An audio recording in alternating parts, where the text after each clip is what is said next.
الحمد لله نحمده ونستعينه ونستغفره ونؤمن به ونتوكل عليه ونعوذ بالله من شرور أنفسنا ومن سيئات أعمالنا من يهده الله فلا مضل له ومن يضلله فلا هادي له ونشهد أن لا إله إلا الله وحده لا شريك له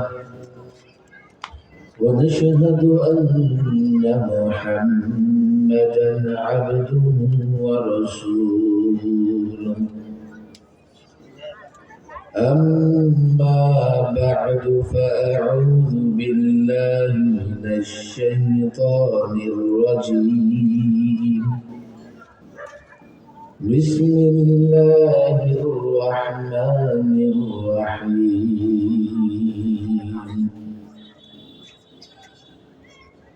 سبحان الذي أسرى بعبده ليلا من المسجد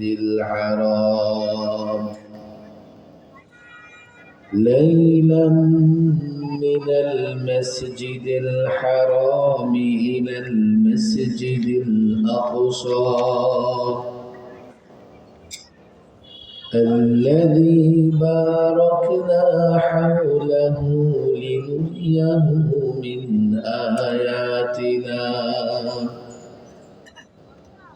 إنه هو السميع البصير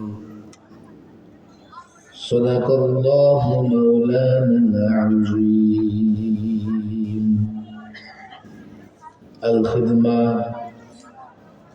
ওলামা পরিষদ ঘোড়াশালের উদ্যোগে আয়োজিত চতুর্থ বার্ষিক ইসলামী মহাসম্মেলনের মোহতরম সভাপতি মুফতি আব্দুর রহিম কাসেমি,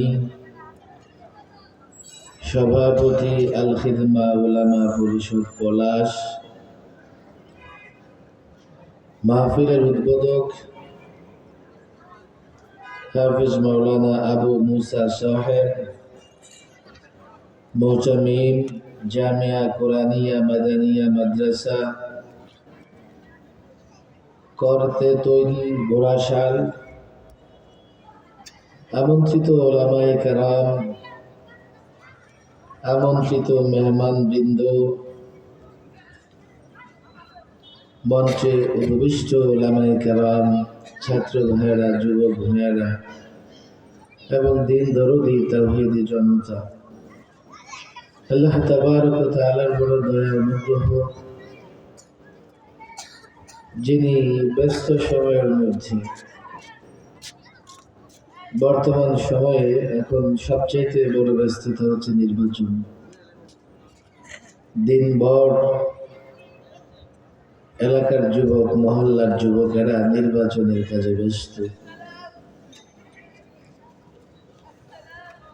যার জন্য যেদিন থেকে নির্বাচনে ওয়ার্ক শুরু হয়েছে আমি মাহফিলগুলোতে যাচ্ছি, লোকজনের ভেতরে তত আগ্রহ উদ্দীপনা দেখা যাচ্ছে না। নির্বাচনকে কেন্দ্র করেই সারাদিন মানুষ ব্যস্ততম সময় পার করতেছে। এছাড়া এই ঘোড়াশাল এলাকা এমনিতেও ব্যস্ত এলাকা, শিল্প এলাকা। তারপরেও আমি ছোট্ট একটা অনুরোধ করব, যেহেতু ঘোড়াশাল, এটা কি ইউনিয়ন না থানা? একটা থানা ঘোড়াশাল, পলাশ থানার পৌর এলাকা, পলাশ থানার অন্তর্গত এটা ঘোড়াশাল। আমার অনুরোধ থাকবে, অন্তত যতদূর মাইকের আওয়াজ যায়, রাস্তাঘাটে দোকানপাটে আমরা মুসলমান ভাইদের বিনীত অনুরোধ করতেছি, কিছু সময়ের জন্য হলো আসেন। নির্বাচন 12 তারিখ শেষ হয়ে যাবে, মাহফিল কিন্তু বছরে একবার হবে। মাহফিল আজকেই শেষ হয়ে যাবে, 12 তারিখ অনেক দূর। আমি অন্তত রাস্তায় যারা আছেন দিনী ভাইদের কাছে অনুরোধ করব, ধীরে ধীরে মাহফিলে চলে আসেন। সম্ভবত এই মাহফিল লম্বা সময় চলবে না।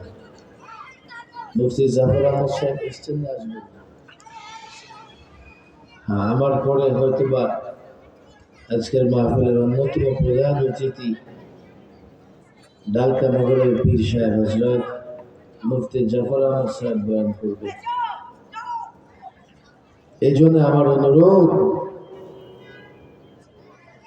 যাদের কাছে মাইকের আওয়াজ পৌঁছাইতেছে একজন ঘোরাফেরা করবেন না। আমি দোকানদার ভাইদেরকেও বলবো, দোকানদারি তো করেন সারা বছর, আজকের দিনের জন্য হলেও দোকানদারি বন্ধ করে চলে আসে। মাওলানা আব্দুর রহিম কাসিমি সাহেব অত্যন্ত কর্মঠ একজন মানুষ, ফাআল মানুষ। পলাশ থানায় ওলামা একরামদেরকে সঙ্গে নিয়ে ওনার ছাত্র মুহিব্বিন তাদের সহযোগিতায় দিনই কাজ করতেছেন। ঘোড়াশাল এলাকার আলেমদের আমি আসলে তেমন খবর জানি না, তো আজকের প্রোগ্রামের ধরন দেখে মনে হচ্ছে যে না, ওনারও মাশাআল্লাহ যথেষ্ট সচেতন এবং যথেষ্ট রকমের সংস্কার, সমাজ সংস্কার, নানা ধরনের অন্যায় অবিচার দূর করে সুষ্ঠু সমাজ গঠনে তৎপর। এই জন্যই তো পীর সাহেবদের আমন্ত্রণ জানিয়েছে। মাহফিলের বক্তাদের আমন্ত্রণ দেখে বোঝা যায় যে মাহফিলের আয়োজকদের মেজাজ কি। আজকাল তো মাহফিলগুলো অনেক ক্ষেত্রে সার্কাস হয়ে গেছে, কেবল লোক জমানোই উদ্দেশ্য। এবার যাকে দিয়ে লোক জমবে তাকেই নিয়ে আসে, কথা ঠিক না বেঠিক? লোকজন মাশাআল্লাহ যারা চিনবে, যারা জানবে বা টুকটাক বিনোদন পাওয়া যাবে এমন বক্তাই তালাশ করতে থাকে। ফলে মাহফিলগুলো যেখানে শিক্ষার মাধ্যম হতে পারত সেখানে বিনোদনের মাধ্যম হয়ে যাচ্ছে, হাসি ঠাট্টার মাধ্যম হয়ে যাচ্ছে। যার জন্যই তো মাহফিল অনেক হয়, কিন্তু মাহফিলের প্রভাব তো বোঝা যায় না। মাহফিল হচ্ছে, মাহফিলের মাধ্যমে যেভাবে পরিবর্তনের দরকার ছিল, মাহফিলের যে প্রভাব বাস্তব জীবনে দেখা যাওয়ার কথা ছিল, সেই ধরনের প্রভাব দেখা যায় না। মাহফিল হচ্ছে, আবার সমাজে নানা রকমের অন্যায় অবিচার অনৈতিক কাজ বাড়তেছে।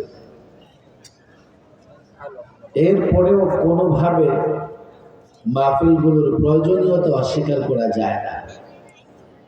আমি তো বলি, মাহফিলগুলো আছে বলে সাধারণ মুসলমান ইসলামের সঙ্গে পরিচিত হতে পারতেছে।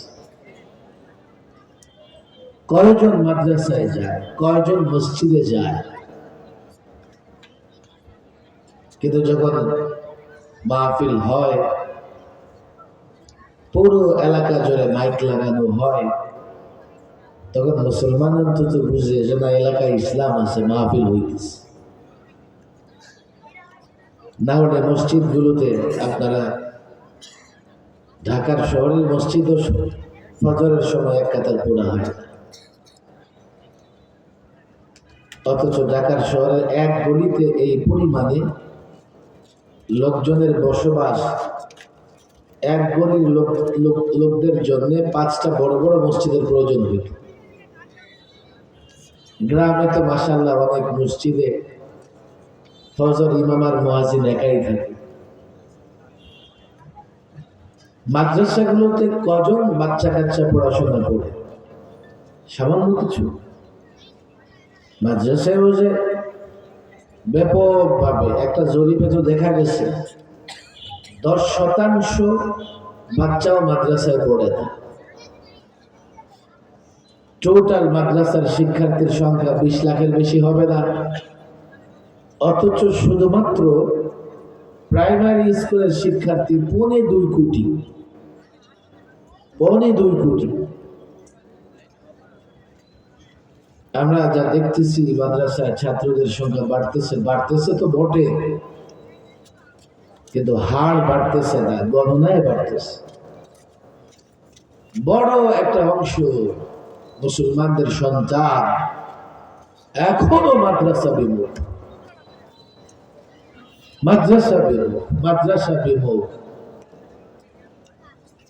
মাদ্রাসায় যেতে চায় না, কিংবা যেতে চাইলেও প্রত্যেক মহল্লায় সেই ধরনের প্রতিষ্ঠান নাই যেখানে বাচ্চাদেরকে সহজভাবে ভালো একটা পরিবেশে দিতে পারবে, পড়াশোনা করাইতে পারবে। সেক্ষেত্রে মাহফিলগুলোর প্রচন্ড রকমের দরকার আছে। তবে এটাও দরকার মাহফিলগুলো যাতে কোনোভাবে সার্কাস না হয়, প্রত্যেকটা মাহফিলকে কাজে লাগাতে হয়। প্রত্যেকটা মাহফিল থেকে জনগণকে উপকৃত করবার মতো আলোচক দাওয়াত দিতে হবে। এই জন্য আমি বলি, প্রায় শুধু আলোচকদের এখলাস নয়, আগে আয়োজকদের এখলাস লাগবে। আয়োজকদের এখলাস লাগবে, আলোচকদের এখলাস লাগবে, শ্রোতাদেরও লাগবে। শ্রোতারা যদি এখলাস অর্জন করতে না পারে, আয়োজক মেহনত করবে, বক্তারাও মেহনত করে আসবে, শ্রোতা মাঠে থাকবে। আমি ওদিন কিশোরগঞ্জ এক মাহফিলে গিয়ে অবাক হয়ে গেছি। আল্লাহ মাফ করুন, এক বক্তা সাহেব মাহফিল এন্ট্রি করার সময় 10,000 টাকা নিয়েছেন। মাহফিলে আসবেন, গাড়িতে উঠবেন না, আরো 15,000 টাকা না দিলে। 15,000 টাকা দেওয়া হয়েছে, গাড়িতে উঠেছে। এরপরে মাহফিলে আসার পরে উনি যাবেন না হাদিয়া না দিয়ে, হাদিয়া নিয়ে মারামারি। আমি প্রথম আয়োজকদের বললাম, ভুল তোমাদের, তোমরাই অফার করো, বড় বড় অফার করো, হুজুর মাহফিল দেন। যদি খালি না থাকে বলে হুজুর যত লাগে দেবো, মাহফিল দেন। আয়োজকদের এখলাস নষ্ট। বক্তা সাহেবেরাও, তাদেরও টাকার প্রয়োজন আছে।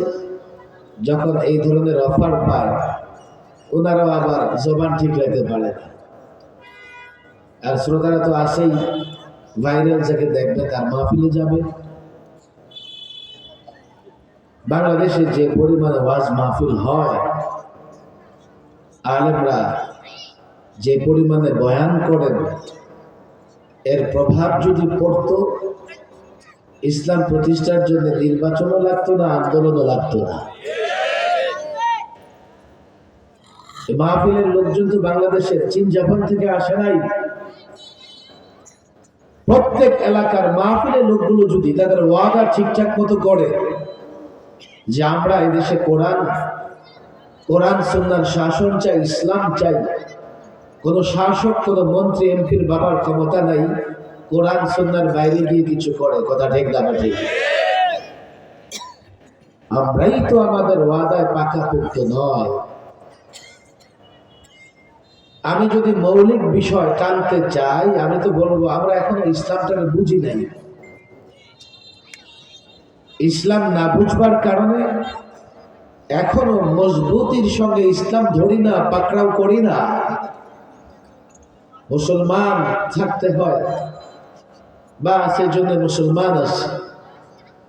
দৃঢ়ভাবে ইসলামকে ধারণ করা, দৃঢ়ভাবে ঈমানকে ধারণ করা এবং ঈমান ইসলামের উপরে অবিচল অটল থাকবার মন মানসিকতা অনেক মুসলমানের এখনো হয় নাই। কথা ঠিক না বেঠিক? আমি দীর্ঘ আলোচনা করব না, হয়তো মৌলানা কাছাকাছি চলে আসছে। অনেক বিষয় নিয়ে কথা বলতে মন চায়, এর জন্য আবার লম্বা সময়ও দরকার হয়। বর্তমান সময়ে এই ফিতনা আমি জানি না ঘোড়াশাল আল খিদমা ওলামা পরিষদে কতজন আলেম আছে, সভাপতি সাহেব বলতে পারবেন কতজন আলেম আছে? 400 জন। দেখলেন, 400 জন ওলামা একরাম এখানে থাকলে আর কিছু লাগে? আসে নাই তো। মাহফিল বৎসর একটা অনুষ্ঠান, এখানে তো ওলামাদের থাকা উচিত ছিল। এই জন্য আমি মনে করি ইদানিং মাঠে প্রোগ্রাম নয়, ঘরের প্রোগ্রাম দরকার। আগে যদি ওলামায়ে কেরামের জামাত তৈরি হয়ে যায়, ওয়াজ মাহফিলের দরকার হবে না। প্রত্যেক মহল্লায় আলেমদেরকে মহব্বত করে কিছু যুবক, কিছু মুসল্লি, কিছু মুসলমান আসে না নাই? ওই আলেমরা যদি প্রস্তুত হয়ে যায় আর নিজ মহল্লা, নিজ মুসল্লিদেরকে যদি ইসলাম বুঝাইতে পারে, আর কোনো কিছু দরকার নেই। আমাদের সামাজিক শক্তিও তৈরি হবে, সামাজিক শক্তি থেকে রাজনৈতিক শক্তিও তৈরি হবে।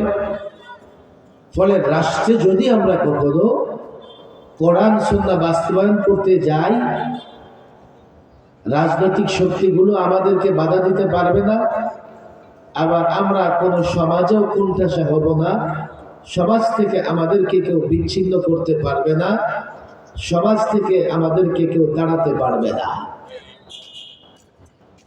সামাজিক এবং রাজনৈতিক শক্তি এই দুইটা অর্জন করার আগে যদি জোর করে আমরা কোরআন সুন্নাহর শাসন চাপায়া দেয়, সেটা রাখতে পারবো না। আমি রাজনৈতিক শক্তির প্রতিপক্ষ হয়ে শেষ হয়ে যাব, আর না হলে সামাজিক নানা রকমের শক্তি আছে। আজকাল ইয়াবাখোরদেরও শক্তি সমাজে আছে না নাই? 10টা 20টা ইয়াবাখোর একসঙ্গে বসে ইয়াবা খায়, কোনো না কোনো অংশে তাদেরও মাতব্বরি চলে কি চলে না? গাঞ্জাখোরদেরও মাতব্বরি চলে, মাজার পূজারীদেরও মাতব্বরি চলে, মাইজবান্ডারিও মাজার তাদেরও মাতব্বরি চলে। আছে সমাজে নানা ধরনের সামাজিক শক্তি আছে। সেখানে ইসলাম যারা লালন করে, ইসলাম যারা প্রতিষ্ঠা করতে চায়, তাদের যদি সামাজিক শক্তি তৈরি না হয়, তারা ওই সমাজে ইসলাম প্রতিষ্ঠা করতে পারবে না। যাই হোক, আমি এখানে আসার পরে বুঝতে পারলাম যে ওলামা পরিষদের প্রোগ্রাম, আর ভাবতেছিলাম আলেমরা থাকবেন, কি বলবো কি বলবো না। দেশ এখন চরম উত্তপ্ত, কথা ঠিক না ঠিক? জনগণ এটা খুব পছন্দ করে। চরম উত্তপ্ত, 12 তারিখ পর্যন্ত উত্তাপ থাকবে। 12 তারিখের পরে কেউ হাসবে, কেউ কাঁদবে, কথা ঠিক না ঠিক? এই পরিস্থিতিতে আমি মনে করি মৌলিক কিছু বিষয় আমাদের সামনে থাকা দরকার। মৌলিক বিষয় কি হতে পারে? কোন মৌলিক বিষয় নিয়ে কথা বললে আমি আপনাদেরকে কিছু বিষয় বুঝাতে পারবো? এটা একটা বড় চিন্তার বিষয়। আপনাদের কষ্ট হচ্ছে না তো? কষ্টে আছেন? আচ্ছা, কোন বিষয় বুঝাইতে হলে এটা বড় ঠান্ডা মাথায় বলা লাগে, আবার কোন বিষয় বুঝতে চাইলে সেটাও ঠান্ডা মাথায় শ্রবণ করা লাগে, শোনা লাগে। ঠান্ডা মাথায় না শুনলে অনেক বিষয় আছে, বিশেষ করে বিষয়টা যদি জটিল হয় তো দেখা যাবে সেটা বোঝা যাবে না। আরবি কোন মাস এখন বলেন? বলেন কোন মাস? শাবানুল মুআজ্জম, শাবান মাস। আরবি কোন মাস? বলেন বলেন। পরে আবার মুআজ্জম কেন লাগাইছি? লোকেরা মনে করবে হুজুর শাবান তো ঘরেই আছে। আমাদের ঘরে শাবান আছে না নাই? ওই শাবান কি শাবান? এটা শাবান। উচ্চারণ করতে তো দাঁত ভেঙে যাবে। শাবানুল মুআজ্জম, শাবানুল মুআজ্জম। মুআজ্জম নাম আছে না নাই? যদিও মুআজ্জম আছে, বলে মুআজ্জম কইেন। শাবান মাসের আগের মাসের নাম কি ছিল? বলেন কি ছিল? মাশাআল্লাহ, আমরা এই 2 মাসের নাম জানি। কেন জানি জানেন? ওই যে হুজুররা রজব মাস শুরু হইলে একটা দোয়া শিখাই দেয়, দেয় কি দেয় না? দোয়াটা পারছেন মুখস্থ করতে? আল্লাহুম্মা বারিক লানা ফি রজব ওয়া শাবান ওয়া বাল্লিগনা রমাদান। পারেন সবাই? বলেন দেখি। আল্লাহুম্মা বারিক লানা ফি রজব ওয়া শাবান ওয়া বাল্লিগনা রমাদান। হুজুর আরবি তো পারি না। আরবি না পারলে কি হয়েছে? বাংলায় দোয়া করতে পারি কি পারি না? কি দোয়া করবেন? আল্লাহ রজব এবং শাবানে বরকত দান করেন। বরকত মানে হায়াত বৃদ্ধি করে দেন এবং রমাদান পর্যন্ত পৌঁছায় দেন। বলেন আমিন। আমি রজব শাবানের ফজিলতে যাব না, আমি একটা মতলব থেকে এই কথাগুলো বলতেছি, এটা আগে বুঝেন। আমি কিছু কথা বলবো, পরবর্তী কিছু কথা যাতে আপনাদের বুঝাইতে পারি, এই জন্য অ্যাপ্রোচ তৈরি করতে হইতেছে আপনাদের সামনে। আমার এই শুরু কথাগুলো ধারণ করতে না পারলে শেষ কথাগুলো আপনারা ধারণ করতে পারবেন না। রজব মাসে রাসূলুল্লাহ সাল্লাল্লাহু আলাইহি ওয়াসাল্লামের মেরাজ সংগঠিত হয়েছে। কথা ঠিক না বেঠিক? আমি মেরাজের প্রসঙ্গে এই জন্যই নিয়ে আসছি, রজব মাস জুড়ে আলে ওলামা মসজিদের খতিব সাহেবের কাছ থেকে আমরা মেরাজ সংক্রান্ত ঘটনা শুনেছি না শুনি নাই? আলোচনা করে নাই? হয়তো বা কেউ করে নাই, কিন্তু প্রত্যেক রজব মাস আসলেই মেরাজ নিয়ে ওলামায়ে কেরাম খতিব সাহেব আলোচনা করে থাকেন। বলে যে আপনি কি মেরাজের ঘটনা বর্ণনা করবেন? না, আমি মেরাজের ঘটনা বর্ণনা করব না। আমরা মেরাজ সত্য এটা জানি, জানি কি জানি না? সন্দেহ আছে তো? আপনাদের কষ্ট হইতেছে? সারাদিন মিছিল মিছিল করে এসে গলা ভাঙছে নাকি? মেরাজ সত্য, বলেন সত্য, বলেন সবাই বলেন সত্য, বলেন সত্য। আপনি সাউন্ড বাড়ান, আমরা বাড়াই দিই। আমার সাউন্ড এমনি বাড়ানো আছে, আপনাদের তো সাউন্ড নেই। দেখেন 10-15 জন যাবে মিছিল করে, আমার ভাই তোমার ভাই মাটি সহ কাঁপাইয়া ফেলবে। কথা ঠিক না বেঠে? আর মাশাআল্লাহ, আমাদের দেশের কোন নেতার চরিত্র ফুলের নিচে নামে না, সব ফুলের মতো। কথা ঠিক না বেঠে? বলেন আল্লাহু আকবার। সাউন্ড দিচ্ছে না, বুঝলাম না। ঘোড়াশালের লোকেরা কি ব্যস্ত? ফুল ভলিউম বাড়াবেন। বলেন নারে তাকবীর। আসি তো বলিও, মন খারাপ আর কি। 12 তারিখের চিন্তা এখনই মন খারাপ। আমি জেনে যাই, লোকেরা বলে হুজুর আপনি দাঁড়ান না। আমি বললাম দাঁড়াই তো আছি, বসলাম কবু।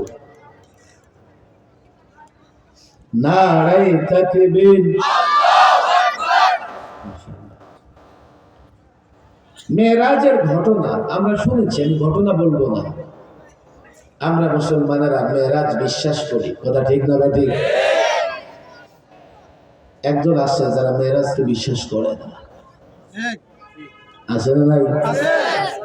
এখন ছিল না, তখনও ছিল, এখনো আছে, তখনও ছিল। কথা ঠিক না ঠিক? রাসূল সাল্লাল্লাহু আলাইহি সাল্লাম যখন মেরাজ থেকে ফিরে এসে ঘটনা বর্ণনা করেছেন, কুরাইশ মুশরিক কাফেররা বিশ্বাস করেছে, নানা রকমের প্রশ্ন করেছে। বলি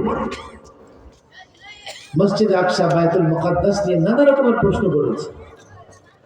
একজন দৌড়ে গেছে হযরত আবু বকরের কাছে, আবু বকর শুনেছো তোমার দোস্ত কি বলে, বন্ধু কি বলে? কি বলে? রাতের একটা অংশে নাকি মসজিদ হারাম থেকে মসজিদ আকসা, মসজিদ আকসা থেকে প্রথম, দ্বিতীয়, তৃতীয়, চতুর্থ, পঞ্চম, ষষ্ঠ, সপ্তম সিদরাতুল মুনতাহা পর্যন্ত ভ্রমণ করে ফিরে এসেছেন। দেখো বলি কি? আবু বকর বলেন, তিনি বলেছেন এ কথা? হ্যাঁ বলেছেন, সত্য বলেছেন। সিদ্দিক উপাধিতে ভূষিত হলেন। তখনও মেরাজকে অস্বীকার করা হয়েছে। কেন করেছে? কেন? তাদের বুঝেই আসে নাই যে রাতের একটা অংশে এত লম্বা সফর কি করে সম্ভব। শুধুমাত্র মসজিদে হারাম থেকে মসজিদে আকসা কমপক্ষে 1200 কিলোমিটার, আসা যাওয়া 2400 কিলোমিটার। কথা ঠিক না বেঠে? এখান থেকে কক্সবাজার কয় কিলোমিটার? 400 kilometre, 1200 kilometre. এখন কক্সবাজার আপনি রওনা হন, যেমনেই যাইবেন এখান থেকে অর্ধেক দিন লাগবে। ফ্লাইটে যাবেন, এখান থেকে ঢাকা যেতে হবে না? ঢাকা থেকে যাবেন, আবার আসবেন, বাসে যাবেন, দিন পার হয়ে যাবে। রাতের একটা অংশে এত লম্বা সফর অসম্ভব। তাদের বুঝে আসে নাই, এই জন্যেই তারা বলতেন যে মেরাজ সম্ভব নয়। দিন যত অতিক্রম করেছে, মেরাজের উপরে অবিশ্বাসীদের সন্দেহ তত বৃদ্ধি পেয়েছে। বিজ্ঞানের নানা রকমের কথাবার্তার কারণে বিভ্রান্তি আরো বেড়েছে। একদল বিজ্ঞানী বলে আসমানই তো নাই, মেরাজ কেমনে হবে? এখন যারা মেরাজকে অস্বীকার করে, অবিশ্বাস করে, তারা বলে হ্যাঁ তাই তো, আসমানই নাই তো আসমানে গেল কিভাবে? আবার বিজ্ঞান গবেষণা করে দেখেছে এই বায়ুমণ্ডলের উপরে আরো কিছু স্তর আছে, হিমমণ্ডল, অগ্নিমণ্ডল প্রচন্ড ঠান্ডা, অগ্নিমণ্ডল প্রচন্ড উত্তাপ, আগুন। বিজ্ঞানের গবেষণা দেখে অনেকে বলতেছে আরে আসমান থাকলো কেমনে যাবে? এই প্রচন্ড হিমমণ্ডল আর অগ্নিমণ্ডল তো অতিক্রম করা সম্ভব নয়। বিজ্ঞানের নানা বিভ্রান্তিকর কথাবার্তার কারণে অবিশ্বাসীদের সংখ্যা বাড়তেছে। অথচ মেরাজ সত্য। সূরা বনী ইসরাইল সূরা আন-নাজমের 2 জায়গায় আলোচনায় প্রথম বনী ইসরাইলের মসজিদে হারাম থেকে মসজিদে আকসা, এরপরে মসজিদে আকসা থেকে সিদরাতুল মুনতাহা পর্যন্ত সফরের কথা আছে। কোরআন হাদিস আছে অসংখ্য, যার দ্বারা মেরাজ প্রমাণিত হয়। কিন্তু অবিশ্বাসীরা এই জন্যই বিশ্বাস করতে চায় না যে তাদের বুঝে আসে না কি করে এত লম্বা সফর সম্ভব, কিভাবে সম্ভব। অবিশ্বাসীদের সন্দেহ শুধু মেরাজের উপরে, নাস্তিক মুরতাদদের সন্দেহ শুধু কি মেরাজের উপরে? No no, never.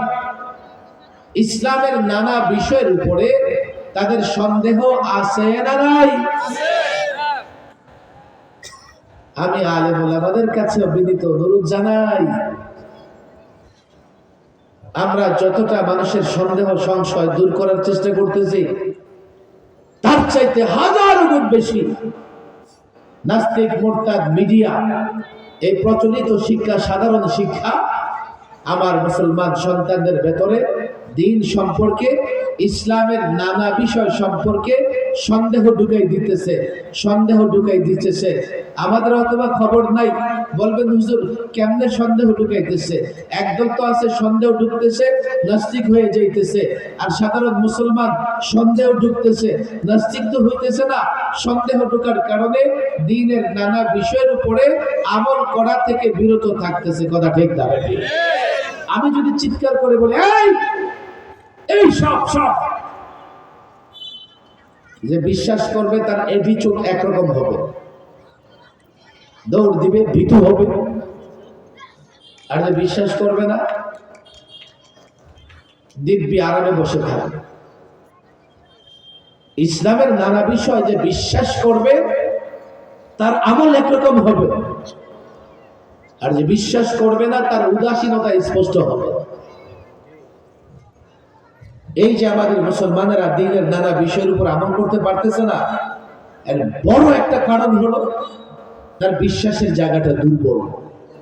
বিশ্বাসের জায়গা দুর্বল হয়, সন্দেহ তৈরি হয়, সংশয় তৈরি হয়। একটা পর্যায়ে সে আর ইসলামের সীমানায় থাকে না, নাস্তিকদের দলে গিয়ে যোগ দিয়ে ফেলে।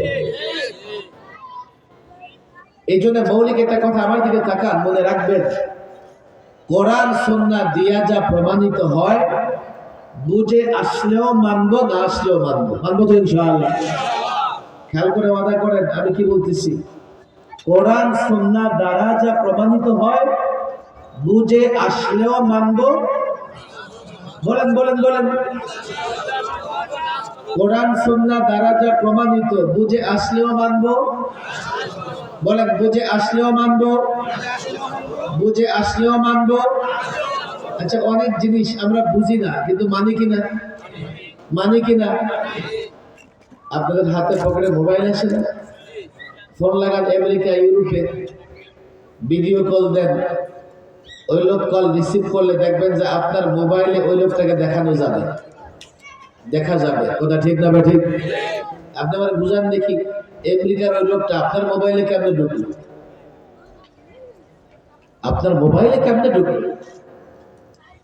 বাচ্চার হাতে মোবাইল দেন, কথা অস্পষ্ট হইতেছে, তো কি বলবো জানেন? আব্বু নেটওয়ার্ক নেই। এই বাচ্চার 14 গোষ্ঠী মিলে আর নেটওয়ার্ক কি জিনিস বুঝে?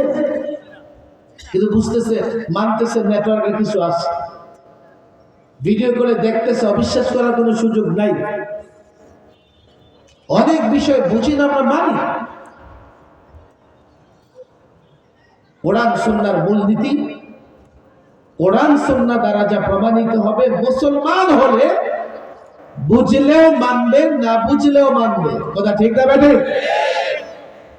হুজুর জোর করে মানাবেন, আপনি একটু যুক্তি দিয়ে বুঝান। ভাইরে, যুক্তি তো আছে, কিন্তু তোমাদেরকে বলি যুক্তির পিছে পড়ো না, কারণ যুক্তি দিলেই যে তুমি বুঝবা। আমি যদি মোবাইলটা খুলা মাদারবোর্ডটা বের করে দেখাই, এইভাবে কাজ হয়, ভিডিও কল হয়, নেটওয়ার্ক হয়, কয়জন বুঝবে?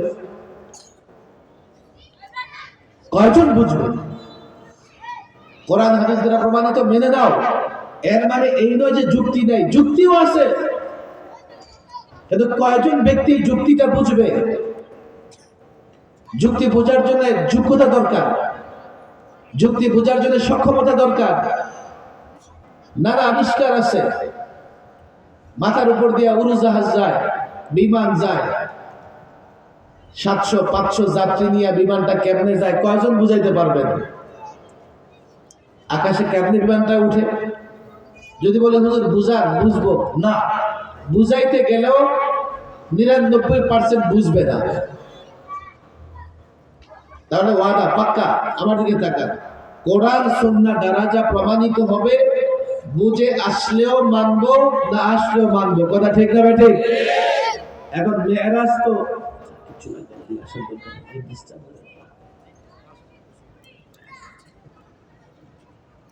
মেরাজ কোরআন সুন্নাহ দ্বারা প্রমাণিত, আছে না নাই? সুবহানাল্লাযী আসরা বিআবদিহি লাইলাম মিনাল মাসজিদিল হারাম ইলাল মাসজিদিল আকসা। আরে বাঙালিও বুঝবে, লাইলাম মিনাল মসজিদিল হারাম ইলাল মসজিদিল আকসা ইলাল মসজিদিল আকসা।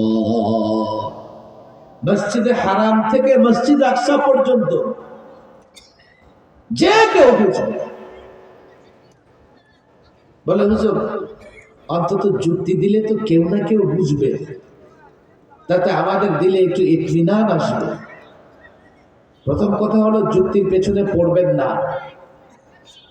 এরপরেও ওলামায়ে কেরাম চাইলে ইসলামের প্রত্যেকটা বিষয়ের পেছনে শত শত যুক্তি দিতে পারবে। মেরাজ নিয়ে তোমাদের সন্দেহ হয়? ওই অবিশ্বাসীদের বলতেছি, মাশাআল্লাহ মুসলমানদের সন্দেহ হয় না, তো একটু দুর্বল একই লাগে। তিনটাই তো প্রশ্ন, তাই না? যে অল্প সময়ের মধ্যে এত দূর কি করে ভ্রমণ করা গেল? আচ্ছা, অল্প সময়ে কি করে এত লম্বা সফর? আবার বলেন দেখি, ৬০-৭০ বছর আগে হজ করতে কয়দিন লাগতো? 6 মাস। 1 মাস লাগছে কবে? 6 মাস। জাহাজেই থাকতে হতো 1.5 থেকে 2 মাস। কথা ঠিক না বেঠিক? হজে গেলে তো টেলিফোন করা যেত না, মোবাইল তো করাই যেত, ভিডিও কল, অডিও কল। কাফেলা আসার আগে মরে আছে না মরে গেছে না বেঁচে আছে এই খবরই থাকতো না। কথা ঠিক না বেঠিক? এখন 6 ঘন্টায় জেদ্দা এয়ারপোর্টে চলে যায়, ঢাকা এয়ারপোর্ট থেকে। আগামীকাল হতে পারে এমন দ্রুত গতির বিমান হবে 3 ঘন্টায় চলে যাবে, হতে পারে 2 ঘন্টায় চলে যাবে, হতে পারে 1 ঘন্টায় চলে যাবে। মানুষ যদি তার আকল খাটায়া এমন বাহন তৈরি করতে পারে, 1.5 মাস 2 মাসের সফর 6 ঘন্টায় শেষ, 6 ঘন্টার সফর 3 ঘন্টায় শেষ, 3 ঘন্টা 1 ঘন্টায় শেষ। আল্লাহ তাবারক ওয়া তাআলা এত লম্বা সফর করানোর জন্য এমন বাহন কি তৈরি করতে পারেন না? এমন বাহন কি দিতে পারেন না যে বাহনে চড়ে মুহূর্তের মধ্যে মক্কাতুল মুকাররমা থেকে মসজিদ আকসা চলে যাবে? দিছেনও তাই। বোরাক এক কদম এখানে, আরেক কদম দৃষ্টি সীমানায়। এবার বলেন কয় কদম লাগবে যাইতে মক্কা থেকে মসজিদ আকসা? তো হুজুর হইতে পারে, আল্লাহ পারেন এটা, কিন্তু মেরাজ কেমন হবে? আসমানই তো নাই। বিজ্ঞান যে বলে আসমান নাই, তাদের যুক্তি আছে না নাই? যুক্তি ছাড়া বলে না যুক্তি দিয়া বলে? কি যুক্তি জানেন? হুজুর আমরা 46 বিলিয়ন লাইটার ইয়ার দেখতে পাই। 46 বিলিয়ন, 46 তো বুঝি, আচ্ছা বিলিয়ন বুঝি না? বিলিয়ন কত কোটিতে 1 বিলিয়ন? 100 কোটি। লাইটার ইয়ার্স মানে আলোক বর্ষ। হুজুর আলোক বর্ষ তো বুঝি না, কিলোমিটার বুঝি, মাইল বুঝি। বিজ্ঞান টেলিস্কোপ দিয়া 46 বিলিয়ন আলোক বর্ষ পর্যন্ত দেখতে পায়।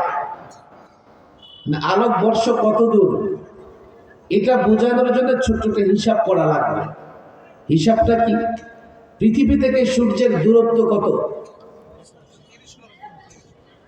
15 কোটি কিলোমিটার। সুবহানাল্লাহ বলবেন না? বিজ্ঞান বলে যদি 2-4 হাত কম হয় এই দায়িত্ব ওদের। 15 কোটি কিলোমিটার। এই 15 কোটি কিলোমিটার দূরত্ব অতিক্রম করে আলো সূর্য থেকে পৃথিবীতে আসতে কত সময় লাগে? 8 মিনিট 20 সেকেন্ড। 8 মিনিট, বলেন কয় মিনিট? তাহলে আলো 8 মিনিট 20 সেকেন্ডে 15 কোটি কিলোমিটার অতিক্রম করে। ভাগ করলে দেখা যায় আলো 1 সেকেন্ডে 3 লক্ষ কিলোমিটার অতিক্রম করে। 1 সেকেন্ডে কয় লক্ষ কিলোমিটার? বলেন কয় লক্ষ কিলোমিটার? এবার হিসাব করেন, 1 সেকেন্ডে যদি 3 লক্ষ কিলোমিটার যায় 1 মিনিট 60 সেকেন্ডে কত কিলোমিটার যায়? 1 মিনিটে যত কিলোমিটার যায়, 1 ঘন্টা 60 মিনিটে কত কিলোমিটার যায়? 1 ঘন্টায় যত কিলোমিটার যায়, 24 ঘন্টায় কত কিলোমিটার যায়, 1 সপ্তাহে কত কিলোমিটার যায়, 1 বছরে কত কিলোমিটার যায়? 1 বছরে আলো যত যত যত যত দূরত্ব অতিক্রম করতে পারে, 1 বছরে আলো যত দূরত্ব অতিক্রম করতে পারে, এটাকে 1 আলোকবর্ষ বলে। এমন 46 বিলিয়ন আলোকবর্ষ পর্যন্ত বিজ্ঞান দেখতে পায়। টেলিস্কোপ দিয়ে বিজ্ঞান দেখে কি বলে জানেন? ওরা গ্যালাক্সি খুঁজে পেয়েছে। গ্যালাক্সির সংখ্যা কত? ওই 2 ট্রিলিয়ন। গ্যালাক্সি তো বুঝি না, এটা তো জটিল ব্যাপার। আচ্ছা, বিজ্ঞান বলে যে আমরা এত আলোকবর্ষ পর্যন্ত দেখতে পাই, কই? আসমান তো নাই। আল্লাহু আকবার। দেখেন আল্লাহর সৃষ্টি, আল্লাহ যাকে হেদায়েত দেয় সেই হেদায়েত পায়। না হলে তো এই আবিষ্কার যারা করছে তারা সবাই মুসলমান হয়ে যাওয়ার দরকার ছিল। ওরা একটা হিসাব করে দেখাইছে, পৃথিবী থেকে সূর্য কত বড় জানেন? 13 লক্ষ পৃথিবী সূর্যের পেটে ঢুকে যাবে। 13 লক্ষ পৃথিবী সূর্যের পেটে ঢুকে যাবে। আবার ওরা বলে কি, সূর্য অনেক বড়, কিন্তু সূর্যের চাইতেও কোটি কোটি গুণ বড় নক্ষত্র আছে, উপগ্রহ আছে, গ্রহ আছে। এবার মহাশূন্য, মহাকাশ, আল্লাহর কত সৃষ্টি। একটা হাদিস আছে, আলেমরা এখানে আসে, আল্লাহর কাছে দুনিয়ার মূল্য কত? কত? একটা মশার ডানার চেয়েও কম। কথা ঠিক না বেটি? আপনাদের মনে হবে হুজুর এই দুনিয়াতে স্বর্ণ, রৌপ্য, এই সেই কত কিছু, মশার ডানার চেয়ে কম। অনেকের হয়তো হাদিস বুঝে আসে না যে মশার ডানার চেয়ে কেন কম হবে। আরে আল্লাহর যে সৃষ্টি, আল্লাহু আকবার। 13 লক্ষ পৃথিবী সূর্যের পেটে ঢুকে যায়। এই সূর্যের চাইতেও কোটি কোটি গুণ বড় এমন নক্ষত্র আছে, এমন গ্রহ আছে। তাহলে আল্লাহর রাজত্ব কত বড়, আল্লাহর রাজত্বের বিশালতা কত বড়। যে আল্লাহ এত বড় রাজত্বের মালিক, এক ব্যক্তি যদি 20,000 কোটি টাকার মালিক হয়, তার কাছে তো 20 টাকার কোনো মূল্য নাই। আল্লাহ যেহেতু এত বিশাল রাজত্বের মালিক, তার কাছে পৃথিবীর মূল্য থাকবে না, এটাই স্বাভাবিক। অবাক হওয়ার কিছুই নাই। মহাকাশে বিজ্ঞানীরা গেলে এই পৃথিবীর একটা বিন্দু বিন্দু দেখতে পায়, বিন্দু বিন্দু ফোঁটা। 13 লক্ষ গুণ বড় সূর্য আমরা একটা প্লেটের মতো দেখতে পাই। 13 লক্ষ গুণ বড় সূর্য একটা প্লেটের মতো দেখতে পাই। তাহলে আল্লাহর এই মহাবিশ্বে, এই মহাশূন্যে পৃথিবীর অস্তিত্ব একটা নোক্তা বা ফোঁটার মতো হলে এর মূল্য মাছের ডানার চেয়ে, মশার ডানার চেয়ে কম হবে। এটাই যৌক্তিক। কথা ঠিক না ঠিক? বিজ্ঞান বলে এত কিছু দেখলাম, আসমান তো দেখলাম না। শুধু বিজ্ঞানকে একটা প্রশ্ন করলি, বিজ্ঞানের এই প্রশ্নের উত্তর হয়ে যায়, আরে বিজ্ঞান এত দূর দেখছো, দেখে কি শেষ করে ফেলছো না আরো বাকি আছে? কেন, আরো তো শূন্যতা আছে। তো ওই শূন্যতার পরে আসমান নাই, তোমরা কেমনে বুঝলা? কথা ঠিক না ঠিক? আরো যাও, আরো যাও, আরো যাও, আরো যাও। যদি কোনোদিন এমন হয় আল্লাহ কাউকে তৌফিক দেয়, হয়তো আসমান খুঁজে পাবে। আসমান তোমরা খুঁজে পাবে না। হুজুর হয়তো এর উপরে আসমান আছে, কিন্তু যাবে কেমনে? এই যে হিমমন্ডল, অগ্নিমন্ডল, এটা কেমনে পার হবে? কেমনে পার হবে? এখন অনেক ঠান্ডা কানাডা, আমেরিকার নানা অঞ্চলে। ওটা ঠিক না ঠিক? খেয়াল করেন, আমার দিকে তাকান। ওই কানাডা ছেড়ে লোকজন চলে আসছে বাংলাদেশে ঠান্ডার কারণে। আপনাদের যদি অফার দেওয়া হয় কে কে যাবেন কানাডা, একজনও ঘরে যাবে না, এখান থেকে লম্বি গুছায় দৌড় দেবে। কথা ঠিক না বেঠিক? অথচ কানাডার তাপমাত্রা এখন কত কমছে জানেন? -°C, জরুরি অবস্থা। পানি ছুঁড়ে মারলে আকাশে পড়তে পড়তে ঠান্ডা হয়ে যাবে, বরফ হয়ে যাবে। ওরা তো খুব কষ্টে আছে, তাই না? কষ্টে ওরা সব দেশ ছেড়ে পালিয়েছে না কেন? বাইরে ঠান্ডা, ঘরগুলো এমন হিটার জ্বালানো থাকে, চুলা জ্বালানো থাকে, বাইরের ঠান্ডা তাদেরকে স্পর্শ করতে পারে না। বাইরে যাবে এমন গাড়ি আছে হিটার ছাড়া থাকে। যেমন আমরা গরমে পুরো বাংলাদেশ সফর করি, ঠান্ডা থাকে, বাইরের গরম আমাদের ভেতরে আসতে পারে না। মক্কা মদিনায় যারা গেছেন, সফর করছেন, জুন জুলাইয়ে এত গরম হয়, দুপুরবেলায় ঘর থেকে বের হলে চেহারা চলছে যাবে। আবার দেখবেন আরবের লোকেরা কষ্টে আছে, ঘরের ভেতরে যাবেন, গাড়ির ভেতরে উঠবেন, ঘরে যাবেন, তাপমাত্রা মাত্র 18-20°C, কম্বল দিয়ে ঘুমায় ঘরের ভেতরে। আরে মানুষ যদি প্রচন্ড ঠান্ডার মধ্যে এমন বাহন আবিষ্কার করতে পারে, ঠান্ডা গাড়ির ভেতরে প্রবেশ করে না, মানুষ যদি প্রচন্ড ঠান্ডার ভেতরে এমন ঘর বানাইতে পারে, ঘরের ভেতরে ঠান্ডা প্রবেশ করে না, মানুষ যদি প্রচন্ড গরমে এমন ঘর বানাইতে পারে, ঘরের ভেতরে গরম প্রবেশ করে না, গাড়ির ভেতরে গরম প্রবেশ করে না, আল্লাহ তাবারক ওয়া তাআলা তার হাবিবকে মেরাজে নিয়ে যাবেন, লম্বা সফরে নিয়ে যাবেন, এমন কোন বাহনকে আবিষ্কার করতে পারে না যে বাহনে হাবিব সফর করবেন, বাইরের ঠান্ডা বাইরের গরম ভেতরে স্পর্শ করতে পারবে না। তোমাদের কেন বুঝে আসে না? এই জন্য হাকিমুল উম্মাহ আশরাফ আলী থানভী রাহিমাহুল্লাহ আল ইনতিবাহাতুল মুফিদা আনিল ইশতিবাহাতিল জাদিদা বড় সুন্দর একটা কিতাব লিখেছেন, যেখানে মুসলমানদের সন্দেহ সংশয় দূর করার জন্য তিনি 7টা মূলনীতি দাঁড় করাইছেন। একটা মূলনীতি হচ্ছে আদামু ফাহমি শাই লাইসা বিদলিলিন আলা বুতলানি। কোনো কিছু না বুঝলেই সেটা বাতিল, সেটা অসম্ভব বলা যাবে না। তুমি হয়তো বা বুঝো না, কিন্তু বাস্তবতা আছে। আমি যখন যুক্তি দিলাম মেরাজ সম্ভব, এটা প্রমাণিত হয়ে গেছে। কথা ঠিক না বেঠিক? আরে বলেন কথা ঠিক না বেঠিক? আপনাদের কষ্ট হইতেছে? হুজুর আমরা তো ইসলামের সব বিষয় মানি, ঘোড়ার ডিম মানি না।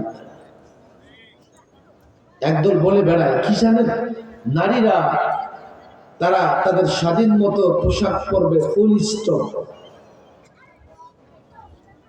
নারী স্বাধীনভাবে পোশাক পরবে, ফুল স্টপ, মানে আর কোনো কথা নাই, কোনো শর্ত নাই, কিচ্ছু নাই। আবার জিজ্ঞেস করে প্যান্ট শার্ট কি পরবে? না, পরবে।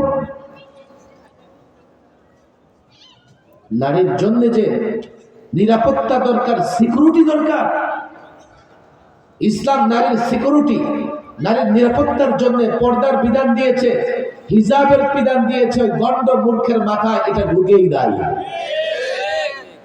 সে বুঝে না। না বুঝবার কারণে ফুল স্টপ দিয়ে দেয় যে নো, নারীর জন্য শালীন পোশাক, নারীর জন্য হিজাব মানা, নেকাব মানার দরকার নাই। যখন শরিয়া লয়ের কথা বলা হয়, শরিয়া লয়ের কথা বলা অনেকের বুঝে আসে না। না হুজুর, আমরা শরিয়া ল চাই না, আমরা শরিয়া ল কায়েম করব না, আমাদের দেশে যে প্রচলিত আইন আছে এটাই যথেষ্ট। 100% আমি শিওর শরিয়া ল কি জিনিস সে বুঝে না। যখন আমরা বলি অতীতে এমন অনেক হয়েছে, ঘুষ বন্ধ করো, তখন সমাজের অনেক বুদ্ধিজীবী বলতেছে হুজুর ঘুষ বন্ধ করলে তো অফিস আদালত চলবে না। কেন? ঘুষের কাজে স্পিড আসে। সত্য কথা, কথা তো মিথ্যা বলে নাই। সরকার অফিসে ফাইল নিয়ে যাবেন, আপনি যদি ঘুষ না দেন এই ফাইল সামনে অগ্রসর হবে না। কথা ঠিক না ম্যাডাম? বলে হুজুর আপনারাও কি জানেন? আমরা জানবো না কেন? আমাদেরও কি ছাড়ে? আমাদের কাছে ছাড়ে না, বরং আমাদেরকে আরো ছাই দিয়ে ধরে, হাতিয়া দিয়ে যান, হালাল টাকা দিয়ে যান। আমি না হালাল দিলাম তো তোর জন্য তো হারাম। কথা ঠিক না ঠিক? আমরা যখন বলি সুদ হারাম, অর্থনৈতিক ব্যবস্থাকে সুদমুক্ত করতে হবে। একদল বলে যে সুদ না, তো যে ইন্টারেস্ট, এটা যে হারাম তার বুঝেই আসে না। এমন অনেক বিষয় আছে আমরা বলি এগুলো করা যাবে না, তাদের বুঝে না আসবার কারণে তারা আমাদের কথা একমত হয় না। দুঃখজনক বিষয় হলো একমত হয় না, বুঝারও চেষ্টা করে না, যুক্তিও নেয় না, যুক্তিও চায় না। ফলে এমন হচ্ছে, দেখেন আমাদের সাপোর্ট নিয়ে, আমাদের সহযোগিতায় 54 বছর বাংলাদেশ চলেছে বটে, 54 বছর বাংলাদেশ শাসিত হয়েছে বটে, একটা সরকারও এই 90% মুসলমানের দেশে কোরআনের একটা বিধানও বাস্তবায়ন করার চেষ্টা করে না। অথচ ধোকা ঠিকই দেয়, ধোকা তো ইসলামের নামেও দেয়। অবাক করার বিষয় হলো ধোকা ঠিকই দেয়, কিন্তু ইসলামের একটা বিধান বাস্তবায়ন করার চেষ্টা করে না। শরিয়া ল, লম্বা কথা বলার সুযোগ আমার দিকে খেয়াল করেন, এদিকে ঠেট করে গেলে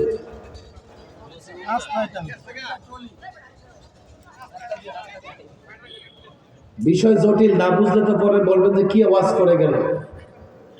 আমি সব রকমের ওয়াজই করতে পারি, আমার খুব লম্বা ওয়াজের মানে লম্বা পেশাদারি ওয়াজ করার চিন্তা নেই। ওয়াজ তো করলাম 15-20 বছর, ওয়াজ করতে গিয়ে যে কথা কই কারো বিরুদ্ধে যায়। এমন হয়েছে যে সবার সন্তুষ্ট রাখতে হলে ওয়াজ ছেড়ে দিতে হবে, নাহলে রাজনীতিবিদদের মতো হয়ে যেতে হবে। রাজনীতিবিদদের চরিত্র বুঝেন না কেমন? মুফতি আমিন রহমাতুল্লাহ বলতেন, হজ भी क्या काबा का, हज भी क्या काबा का और गंगा का स्नान भी, हज भी क्या काबा का और गंगा का स्नान भी, राजी रहे रहमान भी नाराज न हो शैतान भी। এমন চরিত্র আছে না নাই? বা মুসলমান আল্লাহ আল্লাহ, বা মুসলমান আল্লাহ আল্লাহ, বাহুনুদ রাম রাম।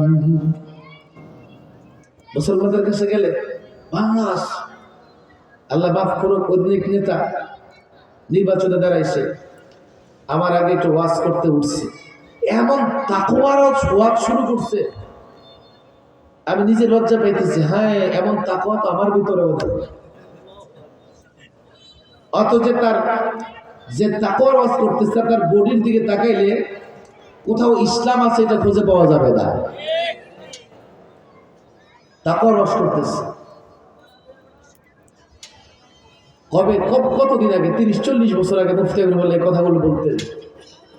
হজ में क्या काबा का और गंगा का स्नान भी, কাবা গিয়ে হজ করে আবার গঙ্গা গিয়ে স্নানও করে।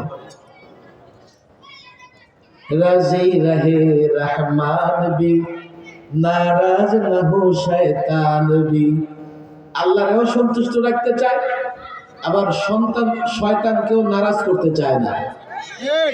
কথা ঠিক না? ঠিক। শরিয়া ল সম্পর্কে কোন মুসলমানের ভেতরে সন্দেহ থাকার কথা নয়। হতে পারে মুসলমান বুঝে না শরিয়া ল কি জিনিস। বলে হুজুর পশ্চিমারা কেন শরিয়া ল পছন্দ করে না? আরে পশ্চিমারা কি তোমার ইসলাম পছন্দ করে? তারা তো মূলত তোমার ইসলাম ধ্বংস করতে চায়। এখন তোমার কাছে এসে কি বলবে যে ইসলাম বাদ দাও, ইসলাম বাদ দাও, এই কথা বললে তুমি তাদের কথা শুনবে না? শুনবে না। তোমার কাছে এসে কি বলবে? ইসলামের নানা বিষয় নিয়ে তোমার কাছে অভিযোগ দায়ের করবে, বলবে যে আপনারা নারীদের কি অবাধ স্বাধীনতা দিবেন না, ইসলামের নামে নারীদের ঘরে বন্দী রাখবেন, শরিয়া ল কায়েম করবেন, তাহলে হিন্দু বৌদ্ধ খ্রিস্টান তাদের কি হবে? আর শরিয়া ল কতটা কঠোর, চুরি করলে হাত কেটে দিবেন। বড় ব্যথা নিয়ে কথাগুলো বলতেছি। চোর চুরি করছে, হাত কাটবে, মায়া লাগে না? তো চোর যে 10 জনের হাত কাটতেছে, গলা কাটতেছে, তাদের জন্য মায়া লাগে না? ইসলামের বিচার ব্যবস্থা কঠিন কিন্তু দৃষ্টান্তমূলক। কিভাবে দৃষ্টান্তমূলক? একজনকে যদি আপনি দৃষ্টান্তমূলক শাস্তি দেন, হাজার হাজার তওবা করে ভালো হয়ে যাবে। আর প্রচলিত বিচার ব্যবস্থা এমন, অপরাধ করার সুযোগ দেওয়া হয়, এরপরে অপরাধ করলে শাস্তি দেওয়া হয়, শাস্তিও এমন দেয় ছোট অপরাধী বড় অপরাধী হয়ে যায়। কেউ যদি জেলখানা ইয়াবা খেয়ে ঢুকে, গাঞ্জা খেয়ে ঢুকে, তো ইয়াবা আর গাঞ্জা ব্যবসায়ী হয়ে বের হয়। কেউ যদি ছোট চোর হয়ে ঢুকে, বড় চোর হয়ে বের হয়। কেউ ডাকাত হয়ে ঢুকলে টপ টেরর হয়ে বের হয়। কথা ঠিক না বেঠিক? প্রচলিত আইন তো এমন। এগুলো বললে আপনারা নারাজ হবেন, হুজুর এগুলো আমার চেয়ে আপনাদের কাছে বাস্তবতা বেশি। কথা ঠিক না বেঠিক? ওরা কেন শরিয়ালয়ের বিরুদ্ধে বলে? এক, ওরা এই জন্যই শরিয়ালয়ের বিরুদ্ধে বলে, ওরা মূলত শরিয়া ইসলামকে পছন্দ করে না। কথা ঠিক না বেঠিক? আপনার কাছে এসে এটা বলবে না ইসলাম বাদ দেন, ইসলাম বাদ দেন। আপনার কাছে এসে কিছু ত্রুটি ধরে, ইসলামে কিছু ভুল ধরে, ইসলামের ভুলগুলো ধরে ধরে ইসলামকে কাটছাট করতে চায়, কাটছাট করতে চায়। যদি কাটছাট করতে পারে তো অন্তত এতটুকু সফল হইল যে ইসলামটাকে অপূর্ণ, অসম্পূর্ণভাবে জাতির সামনে তুলে ধরলেন। আর অসম্পূর্ণ ইসলাম দিয়া কোনোদিন সমাজ রাষ্ট্র সংস্কার হবে না। আমি যদি এটা ক্লিয়ার বলি, এটা তো যুক্তিতর্কের বিষয়, এটা আইনি বিষয়, আরেকটা অর্থ বিষয়। আলেমদের আমি বলি, এই ওলামা পরিষদের আলেমদেরকে হাতে পায়ে ধরে বলে যাই, জাতি আজকে জানতে চায়, জাতি বুঝতে চায় প্রত্যেকটা বিষয় কোরআন সুন্নাহর দলিল দেওয়ার পাশাপাশি আমরা চেষ্টা করব যৌক্তিকভাবেও আপনাদের বুঝাই দিতে। কিন্তু যুক্তি সব আপনারা বুঝবেন সেটা এমন হবে না। হতে পারে অনেক যুক্তি আপনাদের বুঝে আসবে না। এই জন্য একটা পাক্কা ওয়াদা করবেন, কোরআন সুন্নাহ দ্বারা যা প্রমাণিত হয় আমরা মানব ইনশাআল্লাহ। মানব তো ইনশাআল্লাহ? হাত তুলে পাক্কা ওয়াদা করেন, ওয়াদা করেন, বলেন কোরআন সুন্নাহ দ্বারা যা প্রমাণিত, বুঝলেও মানব, না বুঝলেও মানব। বলেন বুঝলেও মানব, না বুঝলেও, বুঝলেও মানব। কোরআনে ব্যক্তি সমস্যার সমাধান দেয়া আছে না নাই? বুঝে না আসলেও মানব, বুঝলেও মানব। কোরআনে রাষ্ট্রের প্রত্যেকটা সংকট সমস্যার সমাধান দেয়া আছে না নাই? সুষম অর্থ ব্যবস্থার জন্য কোরআন সুন্নাহয় গাইডলাইন দেওয়া আছে না নাই? বিচার ব্যবস্থার জন্য কোরআন সুন্নাহয় গাইডলাইন দেওয়া আছে না নাই? বুঝলেও মানব, বলেন বুঝলেও মানব, বলেন বুঝলেও মানব। এর মানে কি আমাদের কাছে যুক্তি নাই? বলেন এর মানে কি আমাদের কাছে যুক্তি নাই? বলেন আছে না নাই? ডাক্তারের কাছে আপনি গেছেন, ডাক্তার এটা সেটা চেক করে বলে দিল, ওষুধ লিখে দিল। ডাক্তার জিজ্ঞেস করেন নাকি যে ডাক্তার এটা দিচ্ছেন কেন, যুক্তি দেন। ওইটা দিচ্ছেন কেন, যুক্তি দেন। ইঞ্জিনিয়ারের কাছে গেছেন, বাড়ি বানাবেন, ইঞ্জিনিয়ার ড্রয়িং করে দিছে, আপনি কিন্তু প্রশ্ন করেন না এটা দিচ্ছেন কেন, যুক্তি দেন। ওইটা দিচ্ছেন কেন, যুক্তি দেন। আপনি যদি প্রশ্ন করেন, ইঞ্জিনিয়ার ডাক্তার উত্তর দিবে না। কেন দিবে না? আপনার সঙ্গে এই কথাবার্তা বললে তার সময় নষ্ট হবে, আপনি যুক্তি বুঝবেন না, এই জন্য তারা যুক্তি উপস্থাপন করে না। আমার ডাক্তার ঠিকই তার ক্লাসে গিয়া, ইঞ্জিনিয়ার ঠিকই তার ক্লাসে গিয়া ছাত্রদের যৌক্তিক জায়গা থেকে উত্তর দেওয়ার চেষ্টা করে। আমরা মাহফিলে যুক্তি দিয়া ইসলাম বোঝানোর চেষ্টা করি না, অনেকেই বুঝবে না। কিন্তু এখন সময় এমন হয়েছে মানুষ সবকিছু বুঝতে চায়। আর আপনারা যদি বুঝতে চান, আমাদের বুঝতে যেতে কোনো সমস্যা নাই, কিন্তু বুঝবার নিয়তে, ইসলাহ করবার নিয়তে মাহফিলে আসতে হবে। মাহফিল যদি সার্কাস হয় আমরা বুঝাতে পারবো না, মাহফিলকে যদি বিনোদন বানান আমরা বুঝাতে পারবো না। আমি তো চ্যালেঞ্জ করে বলি, আমি 2013 থেকে 15 পর্যন্ত নিষিদ্ধ হওয়ার আগে কয়েকশো টেলিভিশন টকশোতে অংশগ্রহণ করেছি। ইসলামের এক একটা বিষয়ের পক্ষে আমি শত যুক্তি দিয়েছি। আমি একদিকে একা, আরেকদিকে 7টা 8টা নাস্তিক। আল্লাহর কসম, কোন নাস্তিক যুক্তি দিয়ে ইসলামের কোন বিষয়কে ছোট করতে পারে নাই। আজও বলি, ইসলামের নামে রাজনীতি করেন আর প্রচলিত বিষয়ে প্রচলিত রাজনীতি করেন, একটা বিষয়ে সবাই একমত হন। ইসলামের প্রত্যেকটা বিষয় যৌক্তিক, ইসলামের প্রত্যেকটা বিষয় সুন্দর, ইসলামের প্রত্যেকটা বিষয় ন্যায়, প্রত্যেকটা বিষয় ইনসাফের। ইসলামে কোথাও বৈষম্য নাই, ইসলামে কোথাও জুলুম নাই। আপনি বুঝেন না, বুঝবার চেষ্টা করেন। যদি পশ্চিমাদের কথায় ক্ষমতার লোভে কিংবা সরকার গঠন করবার লোভে কেউ নিজেকে ইসলামের সঙ্গে কম্প্রোমাইজ করে, কেউ মনে করে পর্দা লাগবে না, ফুল স্টপ, শরীয়ত আইন লাগবে না, ফুল স্টপ, রাষ্ট্র বর্তমান প্রচলিত আইন বিদ্যমান আইনে চলবে। আরে রাষ্ট্র তো যেভাবে আগে 5ই আগস্টের আগে পরিচালিত হয়েছে সেভাবে চলে না। আমরা সংস্কার করেছি, তাহলে সংস্কার তো করতেই হয়, প্রয়োজনে সংস্কার করতে হয়। সেই সংস্কার যদি কোরআন সুন্নাহ দিয়ে হয়, আমি মনে করি কোনো মুসলমানের আপত্তি থাকার কথা নয়।